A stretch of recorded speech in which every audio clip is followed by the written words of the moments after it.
नमस्कार, दोपहर के 12 बज गए हैं। आपके साथ मैं हूं शुभांकर मिश्रा, लेकर ब्रेकिंग न्यूज, वो कार्यक्रम जहां पर देश और दुनिया की हर खबर से करते हैं आपको बाखबर। फटाफट अंदाज में हर एक बड़ी खबर आपको बताते हैं, खबर के पहलू बताते हैं, उससे जुड़ी तमाम अपडेट्स भी हम आपको दिखाते हैं। और आज दोपहर 12 बजे हम शुरुआत करेंगे जोधपुर से आई बड़ी खबर को लेकर, क्योंकि रात को जो हिंसा शुरू हुई थी वो थमने का नाम नहीं ले रही है। हम आपको बता दें कि आज सुबह भी जमकर जोधपुर में पथराव हुआ है। भीड़ ने पुलिस वालों पर पत्थर चलाए हैं और इसमें कुछ पुलिसकर्मियों के जख्मी होने की बात भी सामने आ रही है। इस दौरान पुलिस को लाठीचार्ज करना पड़ा। तो जोधपुर में सुबह भी हिंसा भड़की है, तनाव जो है अभी भी बरकरार है और ये तनाव जो है लगातार बरकरार है।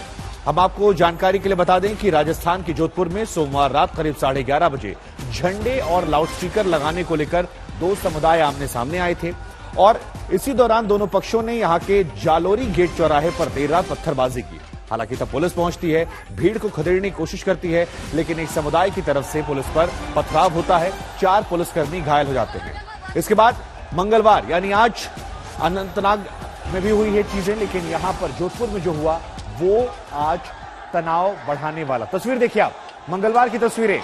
कल देर रात जो घटना शुरू हुई उसके बाद आज ईद की नमाज के बाद एक बार फिर पथराव होता है। पुलिस प्रशासन कोशिश करता है कि यहां पर स्थिति को काबू में कर लिया जाए। लाठीचार्ज का भी इस्तेमाल किया जाता है जब स्थिति हाथ से निकलती जाती है और ये सब कुछ यहां पर लाउडस्पीकर लगाने, झंडे लगाने को लेकर विवाद बताया जा रहा है।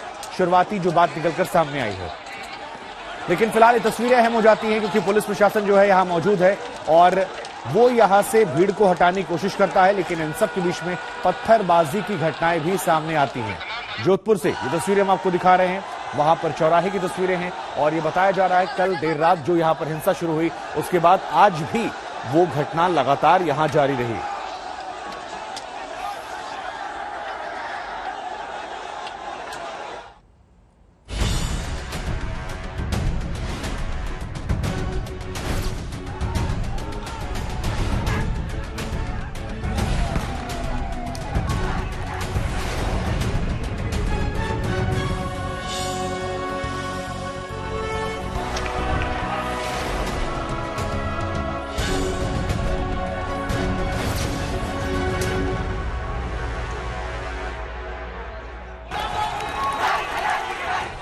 जोधपुर शहर के हालात की गवाही दे रही हैं ये तस्वीरें। पुलिस की हर कोशिश है कि शांति व्यवस्था कायम हो, लेकिन उपद्रवी अड़े हुए हैं।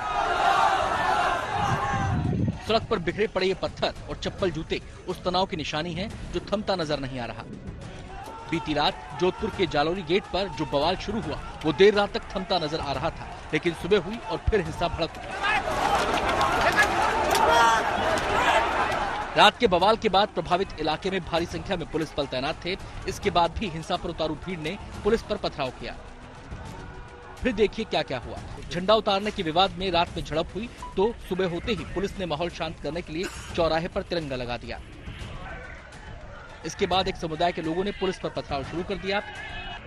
एटीएम को तोड़ दिया गया, पुलिस की गाड़ी को टारगेट किया गया, आम लोगों की गाड़ी भी तोड़ दी गई। हिंसा में कुछ पुलिस वालों को चोटें आई हैं, कई राहगीर भी पथराव में जख्मी हो गए। इन सबको जवाब देना पड़ेगा। मेरे जो चोट लगी है किसी को कोई मतलब नहीं, सिर्फ इनको इनके भगवे की फिक्र है। क्यों? इनका माई बाप है या भगवा? सुबह के बवाल को रोकने के लिए पुलिस ने मोर्चा संभाला। उपद्रवियों पर दे दनादन लाठीचार्ज किया, दौड़ा दौड़ा कर उनकी धुनाई की। जो दुकानों में छिपे थे उन्हें खींचकर बाहर निकाला और उन्हें सबक सिखाया। घटनाक्रम आज सुबह भी कुछ परिस्थिति ऐसी हुई थी, बट हमने उसको अपना कार्रवाई करते हुए उसको नियंत्रण किया। आप प्रसंग ज्ञान लेंगे या जो है जनता की एफआईआर का इंतजार करेंगे या आप प्रसंग हम भी लेंगे और जनता का भी अगर जिसकी तरफ से भी हमारे पास रिपोर्ट आएंगे हम एफआईआर दर्ज करेंगे और हम अपने तरफ से भी करेंगे। जयपुर से पुलिस महकमे के कई बड़े अधिकारी मौके पर पहुंचे और हालात का जायजा लिया। सुबह की हिंसा से ठीक पहले ही मुख्यमंत्री अशोक गहलोत ने हिंसा को दुर्भाग्यपूर्ण बताते हुए शांति बनाए रखने की अपील की थी। उन्होंने ट्वीट किया, जालोरी गेट जोधपुर में 2 गुटों में झड़प से तनाव पैदा होना दुर्भाग्यपूर्ण है। प्रशासन को हर कीमत पर शांति व्यवस्था बनाए रखने के निर्देश दिए गए हैं। जोधपुर मारवाड़ की प्रेम और भाईचारे की परंपरा का सम्मान करते हुए मैं सभी पक्षों से मार्मिक अपील करता हूं कि शांति बनाए रखें, कानून व्यवस्था बनाने में सहयोग करें। लेकिन मुख्यमंत्री गहलोत की अपील भी बेअसर रही। उपद्रवी अपने एजेंडे पर अड़े रहे और रात के बाद सुबह भी शहर को अशांत कर दिया। मैं आपके माध्यम से जोधपुर की सभी जनता को निवेदन करना चाहूँगा कि शांतिपूर्वक सौहार्द जो जोधपुर की पहचान रही है उसको बनाए रखें और प्रशासन और पुलिस प्रशासन शांति बनाने में अपनी पूरी ताकत लगा रहा है। आप भी हमारा सहयोग करें। सर, नेट पोस्टपोन कर दिया गया था। देखिए, अभी नेट की जो पाबंदी थी वो भी आगामी आदेशों तक थी। आगामी आदेशों में आपको फ्यूचर में बता दिया जाएगा कब तक पोस्टपोन रहेगा। सवाल है कि आखिर ये विवाद इतना कैसे बढ़ गया, दोबारा कैसे वहां सड़कों पर उपद्रवियों को मनमानी करने का मौका मिल गया। शरद कुमार, जयपुर, आज तक। तो खबर आ रही कि धारा 144 जो है लगा दी गई है, लेकिन आज यहां परिस्थिति क्या है, क्या तस्वीरें वहां से निकल कर आ रही है, हम आपको ताजा तस्वीरें दिखाते हैं। तो देखिए, ये तस्वीरें आज सुबह की हैं और यहां पर अगर आप देखेंगे तो आज सुबह भी नमाज के बाद एक बार फिर पथराव हुआ है, लाठीचार्ज देखने को मिला है, भगदड़ वाली स्थिति बनी हुई है। पुलिस प्रशासन को हल्की सख्ती का इस्तेमाल करना पड़ा यहां से लोगों को हटाने के लिए। झंडा विवाद शुरू होता है, बाद में प्रशासन वहां पर तिरंगा लगाता है, लेकिन इसके बावजूद नमाज के बाद यह बताया जा रहा है कि विवाद जो है वो बढ़ गया, पुलिस को लाठीचार्ज करना पड़ा। गहलोत सरकार लगातार कह रही कि हम कोशिश कर रहे हैं स्थिति पर नियंत्रण बनाए रखने की, लेकिन तस्वीरें इसके विपरीत गवाही देती हुई जो तस्वीरें निकलकर सामने आई हैं वो कुछ और कह रही हैं। फिलहाल अगर बात करें तो 144 धारा लगा दी गई है, यानी कि लोगों के इकट्ठा होने पर रोक लगा दी गई है और अगर कोई इसका उल्लंघन करता है तो उस पर कार्रवाई करने की बात भी की जा रही है। इन सब के बीच आज तक के संवाददाता अशोक शर्मा ने वहां के हालात का जायजा लिया है, वहां की स्थिति को अपने कैमरे में कैद किया है। जरा देखिए ये रिपोर्ट। मैं इस वक्त खड़ा हूं जालोरी गेट चौराहे पर। आप देख सकते हैं कल रात इसी जगह पर दो समुदायों का गुट था। उस गुट में झंडा को लगाने को लेकर, लाउड स्पीकर को लेकर विवाद हुआ है, जो तनाव इतना बढ़ चुका है कि पत्थरबाजी हुई, लाठीचार्ज हुआ और लाठीचार्ज होने के बाद आंसू गैस के गोले भी छोड़े गए। इस समय मैं इस चौराहे पर खड़ा हूँ, यहाँ पर आरएससी तैनात है और आज सुबह भी इसी जगह पर जैसे ही नमाज अदा करके लोग बाहर निकले तो इन्होंने गाड़ियाँ के कांच फोड़े, तकरीबन 15 से 20 गाड़ियों के कांच फोड़े हैं और इस समय तनाव का माहौल है। लेकिन मैं आपको बता दूं कि पुलिस जाब्ता लगा रखा है, तकरीबन 3 से 4 पुलिस कर्मियों के चोटें भी आई है, लेकिन प्राथमिक उपचार के बाद उन्हें भेज दिया गया है। अब इस घटना स्थल पर जहां पे जो हुआ था दंगा, इस दंगे पर जहां झंडा लगाया गया था अब उस पर प्रशासन द्वारा तिरंगा झंडा लगा दिया गया है। अब इस समय पुलिस जाब्ता तैयार है, हर जगह तैनात है। शहर में इंटरनेट सेवाएं बंद कर दी गई है। जिस तरीके से कल रात और आज सुबह जो शहर में जिस तरीके से हुड़दंग हुआ है उसको लेकर तनाव का माहौल है। कमिश्नर, डीसीपी ईस्ट वेस्ट दोनों मौके पर हैं और मोर्चा संभाले हुए हैं। अशोक शर्मा, आज तक, जोधपुर। रहेगा वैसा ही है, वैसा ही हो चला है। Thank you.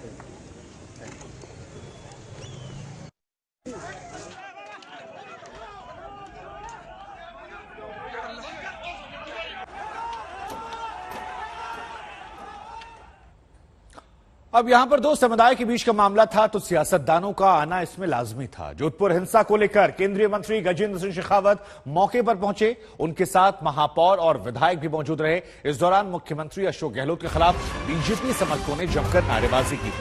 तो ये बड़ी जानकारी निकलकर सामने आई है। एक बार फिर आपको बता दें, गजेंद्र सिंह शेखावत जो कि केंद्रीय मंत्री हैं वो यहां पर पहुंचे, उनके साथ महापौर और स्थानीय विधायक जो हैं वो भी मौजूद थे। लेकिन इन सब के बीच जब वो यहां पहुंचते हैं तो नारेबाजी होती है और गहलोत सरकार के खिलाफ ये नारेबाजी होती है। गजेंद्र सिंह शेखावत जो राजस्थान से आते हैं, केंद्र सरकार के मंत्री हैं, वो इस घटना के बाद यहां पर पहुंचते हैं। तस्वीर आप देखिए, ऐसा प्रतीत हो रहा है कि माननीय धरने पर वो बैठे हुए हैं यहां पर और स्थिति का जायजा लेने के लिए। उनके तमाम समर्थक भी उनके साथ यहां पर बैठे हुए हैं और जब वो यहां बैठे तो यहां पर नारेबाजी हुई राज्य सरकार के खिलाफ।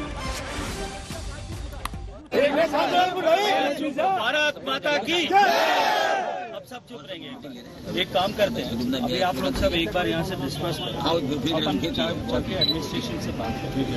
एडमिनिस्ट्रेशन से बात करके अगर इसकी तुरंत से कार्रवाई करो, नहीं कार्रवाई करोगे तो फिर हम जालोरी गेट पे परमानेंट धरना लगा देंगे, रास्ता बंद कर देंगे।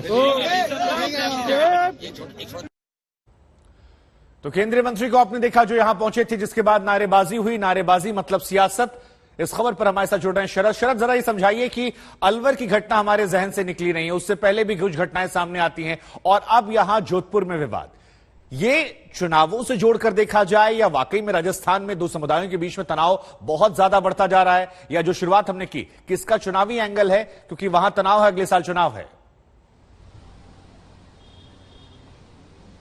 देखिए शुभांकर, देश में जिस तरह का माहौल हो गया है, हरा झंडा और टोपी देखकर हिंदू भड़क जाते हैं और भगवा झंडा देखकर, भगवा रंग देखकर मुसलमान भड़क जाते हैं। अगर इस पूरे घटनाक्रम को हम देश की जनता को बताएं तो देखिए होता ऐसा है कि आज ईद है और ईद से पहले जालौरी गेट जो है मुस्लिम बहुल इलाका है, वहां पर ईद का झंडा वर्षों से लगाया जाता है और आज भी लगाया जा रहा था और लाउड स्पीकर लगाया जाता है। इतने में हिंदू पहुंचते हैं, उस झंडे को खींच कर हटाते हैं और लाउड स्पीकर को खींच कर गिराते हैं। यह दृश्य वायरल होता है। वायरल होते ही बड़ी संख्या में मुसलमान आ जाते हैं और झड़प होती है, पत्थरबाजी होती है।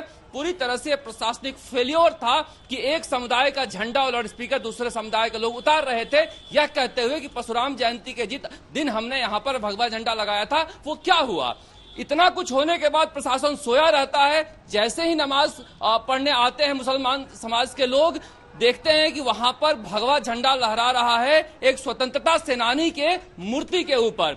जैसे ही भगवा झंडा देखते हैं, कल रात के वीडियो उन्होंने देखा था कि कैसे हमारा जो ईद का झंडा था उसे हटाया गया था, लाउड स्पीकर तोड़ा गया था। बेरोजगारी में राजस्थान दूसरे नंबर पे है और धर्म एक अफीम है, मार्क्स ने कहा था। और इस तरह से इमोशनल हो जाते हैं कि वो पत्थरबाजी करते हैं। पत्थरबाजी में गाड़ियों के शीशे तोड़ देते हैं, शोरूम पर पत्थर फेंकते हैं, एटीएम पर पत्थर फेंकते हैं, पुलिस लाठीचार्ज करती है। अब ये बताइए कि अगर वहां भगवा झंडा परशुराम जयंती का लगा हुआ था, वहीं पर अगर हरा झंडा ईद का लग जाता तो क्या बुरा हो जाता? ईद तो खुशियों का त्योहार है, हम बचपन से एक दूसरे को बधाई देते आए हैं, मगर हिंदू भी उतारने चले गए और प्रशासन जो है चुपचाप बैठा रहा। अब रात को इतनी बड़ी घटना हो जाती है, उसके बाद भी कहां सोए हुए थे कि सुबह भगवा झंडा लग जाता है। और इस भगवे और हरे झंडे से परेशान होकर आप तिरंगा झंडा लेकर आते हो, मगर चूंकि ये प्रशासनिक फेल्योर है, इस तरह से झंडे को लेकर झगड़ा हो रहा था वहां पर और प्रशासन सोया रहा, इसको भांप नहीं पाया। यह मुख्यमंत्री अशोक गहलोत के इलाके में घटना हुई है। इंटेलिजेंस की फेल्योर है, मुख्यमंत्री अशोक गहलोत की फेल्योर है, वहीं के विधायक हैं। और उसके बाद बिल्कुल जी मैं आपके पास आऊंगा, आपसे ये भी समझूंगा कि ये घटना तो कल रात की है, आज सुबह दोबारा पत्थरबाजी की हुई। लेकिन उससे पहले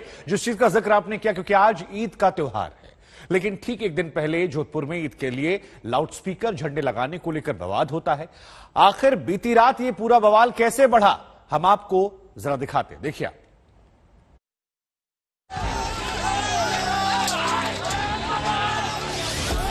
पत्थरबाजी हो रही है,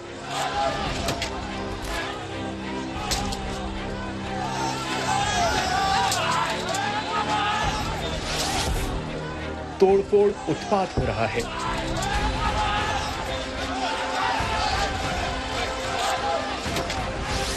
भीड़ बेकाबू है।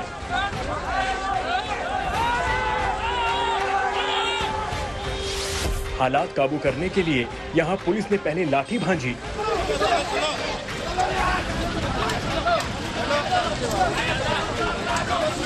भीड़ को खदेड़कर माहौल शांत करने की कोशिश की।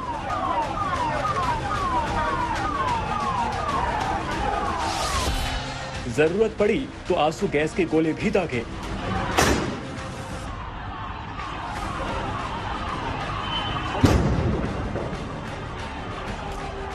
ये जोधपुर शहर का जालोरी गेट चौराहा है। देर रात चौराहे पर कानून व्यवस्था का मजाक बन गया। दो समुदाय के लोग एक दूसरे के खिलाफ सड़कों पर उतरे तो बवाल बढ़ गया।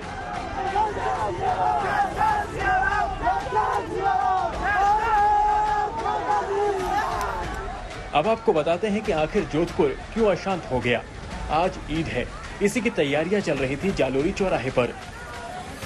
स्वतंत्रता सेनानी बाल मुकुंद बिस्वा की मूर्ति पर झंडा लगाया जाना था, लगाया भी गया। बैनर भी लगने थे, वो भी लग गए। लेकिन यही देखकर कुछ लोगों का गुस्सा फूट पड़ा।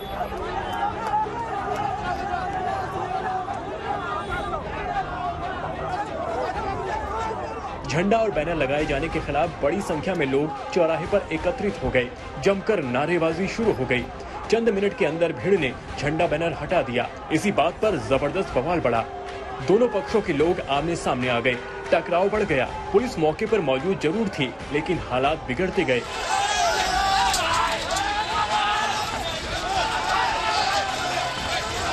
चौराहे पर झंडा लगाए जाने के विरोध में नाराज लोगों ने कई गाड़ियों में तोड़फोड़ कर दी। जमकर पथराव होने लगा।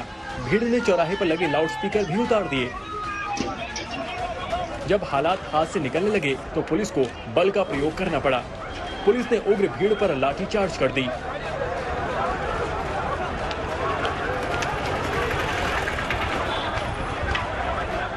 इससे स्थिति नहीं तो आंसू गैस के गोले भी दागे।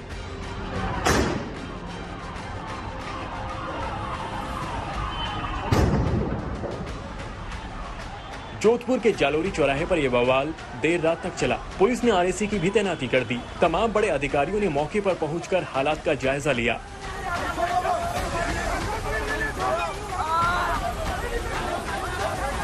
शहर का जो शांति है, जो व्यवस्थाएं बने हुए हैं, उसको आप बनाए रखें, हमें सहयोग करें। और मैं सभी को यही कहूँगा, आप अपने घर पे जाइए और अपने शांति से रहें। और मैं सभी को, जो भी हमारा मुसलमान भाई बंधु है, उनको मैंने ईद का मुबारक। ईद को देखते हुए किसी भी बवाल को रोकते हुए प्रशासन ने इंटरनेट सेवा बंद करने का भी फरमान जारी कर दिया। देर रात 1 बजे से पूरे शहर में इंटरनेट सेवाएं अनिश्चितकाल के लिए बंद कर दी गई हैं।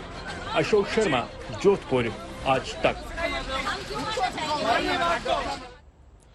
अब इस पूरे मामले को लेकर वार पलटवार का दौर तेज हो गया है। जोधपुर हिंसा को लेकर केंद्रीय मंत्री मुख्तार अब्बास नकवी ने राजस्थान सरकार पर निशाना साधा। कहा यह सन की साजिश है और देश के माहौल को बिगाड़ने की कोशिश की जा रही है। कुछ सन की किस्म के लोग हैं जो ये साजिशें रच रहे हैं जोधपुर हिंसा को लेकर।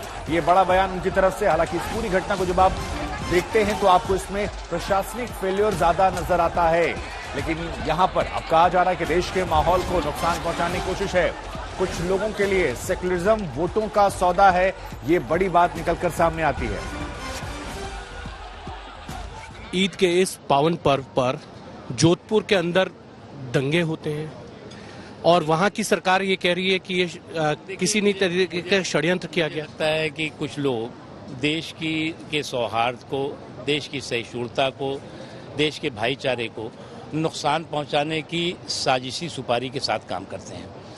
और मुझे तो बहुत आश्चर्य होता है, जो राजस्थान की सरकार और उसके मुखिया हैं वो पूरे देश को ज्ञान देते फिरते हैं। पूरे देश को जो है वो ज्ञान दे करके बताना चाहते हैं कि साहब ये करो ये न करो, और खुद अपने स्टेट में नहीं कर पाते। और एक के बाद एक इस तरह की घटना होती है और उन घटनाओं पर जो है वो उसको जो है वो लीपापोती करने की कोशिश होती है। लेकिन राजस्थान में अगर देखा जाए पिछले कुछ दिनों के अंदर, चाहे रामनवमी के दिन हो या फिर वहां मंदिर तोड़े जाने के बाद जिस तरीके की घटना हुई थी, करौली में हुई, ये तमाम घटनाओं के बाद जोधपुर में ये घटना होना कहीं ना कहीं कानून व्यवस्था पर प्रश्न। इससे एक बात साफ है कि वहाँ पर इस तरह के जो क्रिमिनल एलिमेंट हैं, जो क्रिमिनल एलिमेंट की कम्युनलिज्म का झंडा लेकर के और अपने क्राइम को करते हैं, उनको प्रश्रय मिलता है।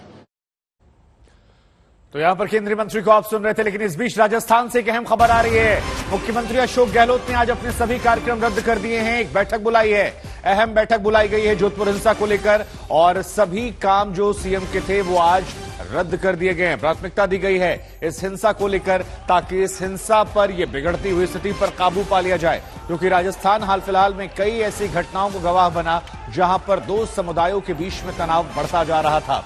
और ऐसे में अब जिम्मेदारियां जो हैं राज्य सरकार की बढ़ जाती है।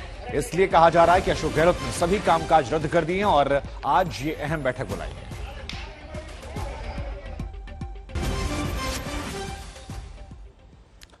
लेकिन हमने आपसे शुरुआत में कहा था कि वार पलटवार का दौर जो है वो लगातार जारी है। एक और मंत्री हैं अर्जुन राम मेघवाल, जो राजस्थान से आते हैं। उनसे भी आज तक ने बातचीत की। इस पूरी घटना को लेकर उनका क्या सोचना है, जरा सुनते हैं।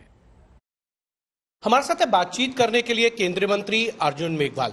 अर्जुन जी, कल जिस तरीके से जोधपुर के अंदर एक बार फिर से दंगा हुआ है, क्या कहना चाहेंगे? क्योंकि पिछले कुछ समय के अंदर देखा जाए तो करौली की घटना होती है, अजमेर में मूर्ति टूटती है, उसके बाद फिर से सांप्रदायिक हिंसा होती है और अब जोधपुर में ये घटना। देखिए, राजस्थान में जो वर्तमान में अशोक गहलोत जी के नेतृत्व में कांग्रेस की सरकार चल रही है, उसका एक मूल प्रिंसिपल बन गया है, तुष्टीकरण की नीति को अपनाओ और वोट बैंक को मजबूत करो। और इसी से ही कानून व्यवस्था बिगड़ती है, क्योंकि उनको एक वर्ग विशेष को मदद करनी होती है, न्याय नहीं कर पाते हैं। आपकी करौली की घटना उसके सामने। भारतीय नववर्ष मना रहे थे ना करौली के लोग, तो और क्या कर रहे थे? आप डीप में जाएंगे तो और कुछ नहीं है, भारतीय नववर्ष मना रहे थे। आरोप क्या है कि जो भारतीय नववर्ष मनाने वाले श्री राम के नारे लगा रहे थे। क्या श्री राम के नारे लगाना अपराध है? ये जो भारतीय नववर्ष मनाना, ये भारतीय संस्कृति को प्रमोट करने वाला काम, उसको अवरोध किसने पहुंचाया? जोधपुर उसमें गए नहीं। उस पे गए नहीं और निर्दोष लोगों को भी वहां पकड़ रहे हैं और दोषी अभी भी पकड़ से बाहर हैं। तो उससे बल मिला तो राजगढ़ घटना हो गई, वहां बल मिला तो जोधपुर में उन्होंने घटना कर दी। तो ये जो घटना की जा रही है लगातार और राजस्थान का माहौल खराब करने का प्रयास किया जा रहा है, उसमें सबसे बड़ी विफलता कांग्रेस सरकार की तुष्टीकरण की नीति है। जोधपुर घटना को लेकर एक बार फिर हम बात करेंगे। सीएम अशोक गहलोत के हवाले से कहा गया है कि शांति व्यवस्था जो है वो बनाई रखी जाए।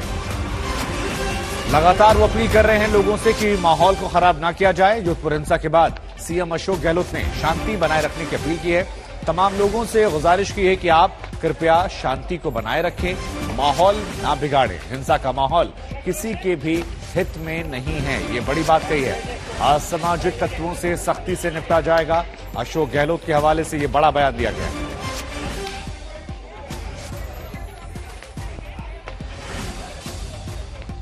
जोधपुर में जो तनाव पैदा हुआ है कल देर रात से, वो बहुत ही दुर्भाग्यपूर्ण है और मैं समझता हूँ कि हमारी राजस्थान की और मारवाड़ की परंपरा रही है। सभी समाज के सभी धर्मों के लोग हमेशा हर त्योहारों के अंदर भी प्रेम से भाईचारे से रहते आए हैं। मैं अपील करना चाहूँगा कि तमाम लोग शांति बनाए रखें और तनाव समाप्त करें, क्योंकि ये तनाव हिंसा का माहौल हित में नहीं है जोधपुर वासियों के भी। और जो लोग फिर भी ऐसे कोई तत्व एंटी सोशल एलिमेंट आते हैं तो सख्ती से निपटा जाएगा। ये मैंने पुलिस को निर्देश दे दिए हैं और समय रहते हुए मैं समझता हूँ कि सबको समझना चाहिए कि सब मिलजुल करके जो हमारा भाईचारा बनाए रखें। ये मेरी बहुत मार्मिक अपील है। जो मैंने सुना है कि वहाँ पर कुछ लोगों ने और कुछ नेताओं को मैं अपील करना चाहूँगा, चाहे कोई राजनीतिक पार्टी नेता हो, कि जो राजनीति में कार्यकर्ता है या नेता है, जनप्रतिनिधि है किसी पार्टी का हो, पहला उसका धर्म होता है कि कैसे वो अपनी पार्टी के लोगों को, अपने मिलने वाले लोगों को, सबको संदेश करे कि किसी भी कीमत पर झगड़ा नहीं होना चाहिए, हिंसा नहीं होना चाहिए। और मुझे उम्मीद है कि इस परंपरा का निर्वहन करने के लिए तमाम पार्टी के लोग एकजुट रहेंगे। ये मैं उनसे अपील करना चाहूंगा। तो अशोक गहलोत को आप सुन रहे थे, भाईचारा बनाने की उम्मीद की बात की। लेकिन भाईचारा जो है वो विदेशों में मनाया जा रहा है भारत की तरफ से। लगातार प्रधानमंत्री नरेंद्र मोदी कोशिश कर रहे हैं कि दुनिया के तमाम देशों से भाईचारा बना रहे, व्यापार बढ़ता रहे। और इसी वजह से जर्मनी के बाद अब प्रधानमंत्री नरेंद्र मोदी डेनमार्क के सफर पर है। हम आपको बता दें कि विदेशी दौरे का ये दूसरा दिन है और थोड़ी देर बाद वो कोपेनहेगन पहुंच रहे हैं, जहां पर कई अहम कार्यक्रम में शामिल होने वाले हैं। डेनमार्क के प्रधानमंत्री से प्रधानमंत्री नरेंद्र मोदी की मुलाकात होगी, द्विपक्षीय संबंधों पर चर्चा की जाएगी। इसके साथ ही पीएम मोदी नॉर्डिक शिखर सम्मेलन में भी हिस्सा लेने वाले हैं।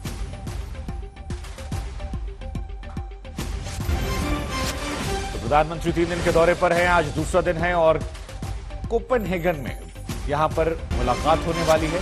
तमाम अहम विषय हैं जिन पर यह बातचीत होगी। भारत और डेनमार्क के बीच में राउंड टेबल में दोनों प्रधानमंत्री हिस्सा लेंगे। नॉर्डिक शिखर सम्मेलन में भी प्रधानमंत्री शिरकत करेंगे।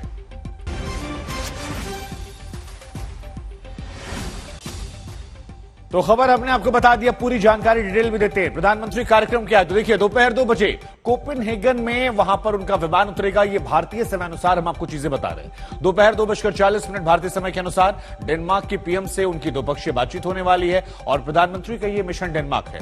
भारत डेनमार्क का इसके बाद एक संयुक्त प्रेस वार्ता होने वाली है, जहां पर दोनों तरफ से बातें रखी जाएंगी। क्या क्या बातें निकलकर ठोस आती हैं, क्या क्या समझौते हुए हैं या किस किस दिशा में भारत डेनमार्क आगे बढ़ेंगे। बिजनेस राउंड टेबल जो है वो शाम को 5:30 बजे वक्त मुकर्रर किया गया है। रात को 8 बजे भारतीय समय अनुसार भारतीय समुदाय को प्रधानमंत्री वहां संबोधित करेंगे। डैनिश महारानी से भी यह कहा जा रहा है कि रात को 11:10 भारतीय समय के अनुसार मुलाकात होगी। रात को 1:10 पर शाही पैलेस अम्लिये योनबर्ग में डिनर होने वाला है, जहां प्रधानमंत्री जाएंगे। रात को 1:10 भारतीय समय के अनुसार वहां डिनर होगा। अब नॉर्डिक शिखर सम्मेलन में प्रधानमंत्री मोदी पहुंचे हैं तो कहां मुलाकात हो रही है। देखिए, आइसलैंड की पीएम से मुलाकात है, नॉर्वे की पीएम से मुलाकात है, फिनलैंड की पीएम से मुलाकात है, स्वीडन पीएम जो है उनसे भी मुलाकात है। तो इन सभी से मुलाकात होने वाली है नॉर्डिक शिखर सम्मेलन में, और कोशिश ये की जा रही है कि भारत जो है वो धीरे धीरे वैश्विक पटल पर अपनी ताकत को और मजबूत करे, व्यापार को और ज्यादा बढ़ा ले और दुनिया के साथ हमारा इंपोर्ट एक्सपोर्ट बढ़ता जाए। लेकिन बीती रात जर्मनी में रह रहे भारतीयों से प्रधानमंत्री जब रूबरू हुए तो यह मौका बहुत ज्यादा खास बन गया। हम आपको बता दें कि हजारों की तादाद में वहां पर लोग ऐसे थे जो जोशीले नारे लगा रहे थे। भारतीयों के सामने प्रधानमंत्री नरेंद्र मोदी ने बताया कैसे बीते 8 साल में भारत की तस्वीर बदल गई है, कैसे आंकड़े ये गवाही दे रहे हैं कि नया भारत कितने दमदार तरीके से आकार ले रहा है। पीएम की नजर और नजरिए से देखिए इस बदलते हुए भारत की तस्वीर, जिसका खाका पीएम ने बर्लिन में पेश किया। वहीं हम आपको यह भी बता दें कि अब से थोड़ी देर पहले प्रधानमंत्री की तरफ से एक ट्वीट भी किया गया है। विदेश दौरे के दूसरे दिन प्रधानमंत्री की तरफ से एक ट्वीट किया गया है और अपने आप में यह भी ट्वीट अहम हो जाता है। अब से थोड़ी देर बाद प्रधानमंत्री कोपेनहेगन पहुंचेंगे, लेकिन आज उनके दौरे का जब ये दूसरा दिन है तो प्रधानमंत्री वहां पर ट्वीट करते हैं और मुलाकात कैसे कैसे होने वाली है वो हमने आपको दिखा दी। तो आज कई महत्वपूर्ण मुलाकातें और इन सब के बीच में प्रधानमंत्री नरेंद्र मोदी जो लगातार इस विदेशी दौरे पर है, और हम आपको ट्वीट भी बताते हैं। प्रधानमंत्री ने लिखा, हालांकि ये जो ट्वीट है ये उन्होंने पूरा वहां की लोकल लैंग्वेज में किया है, लेकिन अगर तस्वीरों को आप गौर करेंगे तो वहां पर तमाम जो राष्ट्राध्यक्ष हैं उनके साथ वो तस्वीरें हैं। रात को भारतीय समुदाय के लोगों से मुलाकात जो हुई थी वो तस्वीरें हैं, राउंड टेबल बातचीत जो थी उसकी तस्वीरें हैं। तो ये तमाम चीजें जो हैं और ये उन्होंने की है। अब इनके ट्वीट का अनुवाद क्या है कि जर्मन चांसलर शोल्ज के साथ व्यापक बातचीत होती है, ये उन्होंने ट्वीट में किया। ये दौरा अब तक सफल रहा।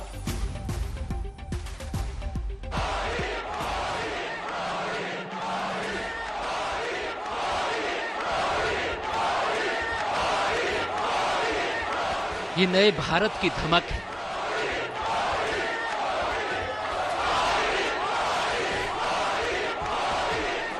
ये भारत के पीएम का जादू है जो बर्लिन में अप्रवासी भारतीयों के सिर चढ़कर बोल रहा है। भारत तरक्की की राह पर है। दुनिया को राह दिखाने वाले भारत में हालात तेजी से बदल रहे हैं और बर्लिन में पीएम मोदी जब अपने देश के लोगों से रूबरू हुए तो उनके भाषण में नए भारत की ये सुनहरी तस्वीर बार बार दिखी। उन बदलावों की पीएम ने एक एक करके तफसील से चर्चा की जो भारत की तस्वीर बदल रहे हैं। भारत में अब ट्रैवल करते समय, कहीं आते जाते समय जेब में कैश लेकर चलने की मजबूरी करीब करीब खत्म हो चुकी है।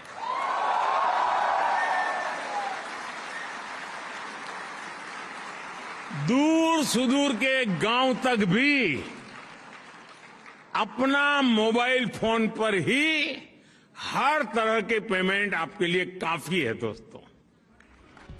पीएम ने जोर देकर कहा कि भारत अब दुनिया में एक बड़ी ताकत है, ऐसी ताकत जिसकी तरफ दुनिया हर उस वक्त देखती है जब कोई संकट आता है।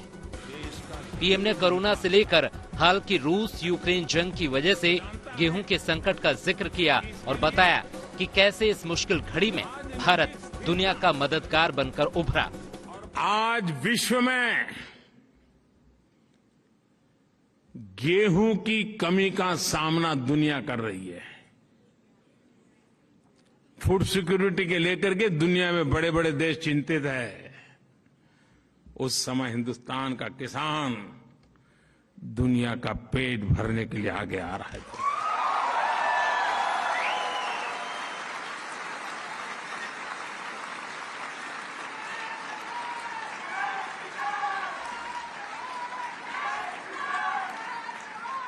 साथियों, जब भी मानवता के सामने कोई संकट आता है तो भारत सॉल्यूशन के साथ सामने आता है।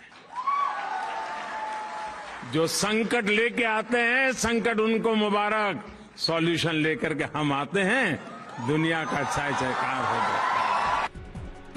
बदलाव की नई इबारत लिखने वाली एक और योजना का जिक्र करना भी पीएम नहीं भूले और ये थी डायरेक्ट ट्रांसफर स्कीम, ऐसी स्कीम जिससे सरकारी पैसे की लीकेज बंद हो गई है। 22 लाख करोड़ रुपए से अधिक यानी अब आप जर्मनी में हैं तो आपको बता दूं, $300 बिलियन से भी ज्यादा बेनिफिशियरीज के खाते में पैसे पहुंचे हैं। बीच में कोई बिचौलिया नहीं, कोई कट की कंपनी नहीं, कहीं कट मनी नहीं। इस वजह से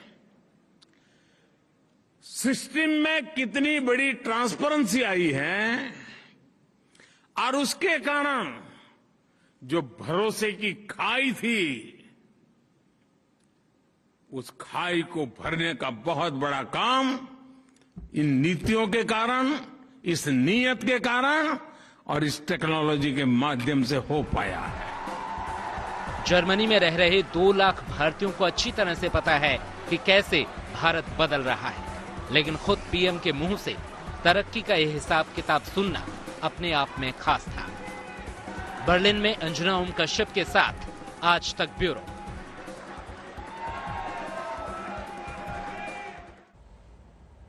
हम आपको बता दें कि प्रधानमंत्री नरेंद्र मोदी ने आज एक ट्वीट किया और उसमें यह लिखा है कि भारत हर बढ़ते दिन के साथ एक नया रिकॉर्ड बनाता जा रहा है। फिलहाल जर्मनी में नरेंद्र मोदी मौजूद हैं और इन सब के बीच में जब आज वो ट्वीट करते हैं दूसरे दिन, तो एक महत्वपूर्ण बात कहते हैं और ये कहते हैं डेनमार्क पहुंचने से पहले कि भारत हर बढ़ते दिन के साथ एक नए रिकॉर्ड बना रहा है। भारत विकास के नित्य नए रिकॉर्ड्स को बनाता जा रहा है। नया भारत जो है ये रिस्क लेना जानता है, नया भारत इनोवेट करता है।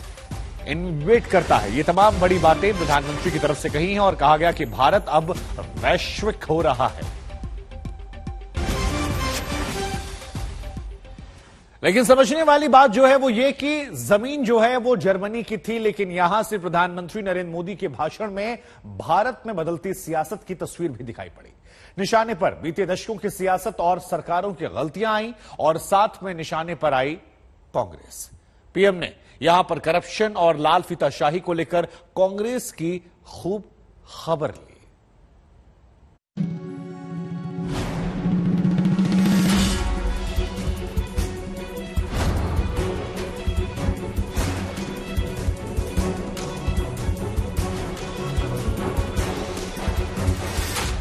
पीएम मोदी भारत में रहें या विदेशी धरती पर अपने लोगों से रूबरू होते रहें।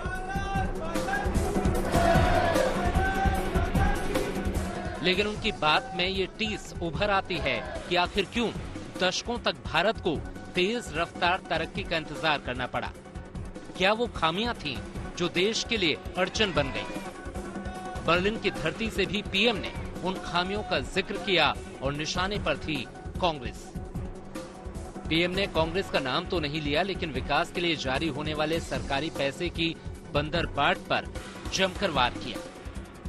अब किसी प्रधानमंत्री को ये कहना नहीं पड़ेगा कि मैं दिल्ली से 1 रुपया भेजता हूं और 15 पैसा पहुंचते हैं।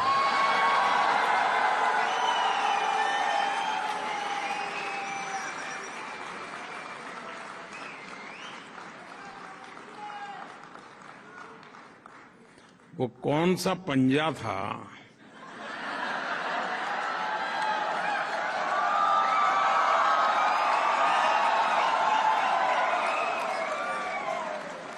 जो 85 पैसा घिस लेता था? बर्लिन में पीएम के भाषण के दौरान उन जरूरी बदलावों का जिक्र भी आया जो भारत की तरक्की की नई इबारत लिख सकते थे, लेकिन इन बदलावों को लाने में सालों की देरी हुई। भारत के लोगों ने 3 दशकों से चली आ रही राजनीतिक अस्थिरता के वातावरण को एक बटन दबा करके खत्म कर दिया। तो ये कार्यक्रम बर्लिन का आप देख रहे थे, जहां पर प्रधानमंत्री कांग्रेस पर निशाना साध रहे थे। इस बीच एक और बड़ी खबर आ रही है। आज प्रधानमंत्री नरेंद्र मोदी के दौरे का दूसरा दिन है और यहां पर भी देखिए प्रधानमंत्री जब पहुंच रहे हैं तो यहां पर डेनमार्क में उन्हें लोग अपने कैमरों में कैद करना आ पहुंचे हैं। हम आपको बता दें जर्मनी से डेनमार्क आज उन्हें निकलना है और ऐसे में जब वो यहां तमाम कार्यक्रमों में शिरकत करते हैं तो कोई लोग ऑटोग्राफ लेने तो कोई उनके साथ तस्वीर खिंचवाने के लिए लालायित है। और ये तस्वीरें हम आपको इस वक्त जो दिखा रहे हैं ये लाइव तस्वीरें आ रही हैं। आज तक पर। सबसे पहले ये तमाम तस्वीरें हम आपको दिखा रहे हैं, प्रधानमंत्री नरेंद्र मोदी का ये महत्वपूर्ण दौरा और तमाम भारतीय समुदाय के लोग जो हैं उन्हें मिलने के लिए, उन्हें देखने के लिए, उन्हें छूने के लिए या कैमरे में कैद करने के लिए उत्साहित नजर आ रहे हैं। तो ये तस्वीरें जो हमने आपको दिखाई, ये लाइव तस्वीरें थी और ये जानकारी हम आपको दे दें कि अब से थोड़ी ही देर में प्रधानमंत्री जर्मनी से डेनमार्क के लिए रवाना हो जाएंगे। प्रधानमंत्री का 3 दिवसीय दौरा है, कई महत्वपूर्ण मुलाकात जो है वो आज होने वाली है, लेकिन इन सब के बीच में जब वो जर्मनी से डेनमार्क रवाना होने वाले होते हैं तब ये तमाम भारतीय समुदाय के लोग उनसे मिलने पहुंचते हैं और उन्हें अपने कैमरों में कैद कर लेते हैं।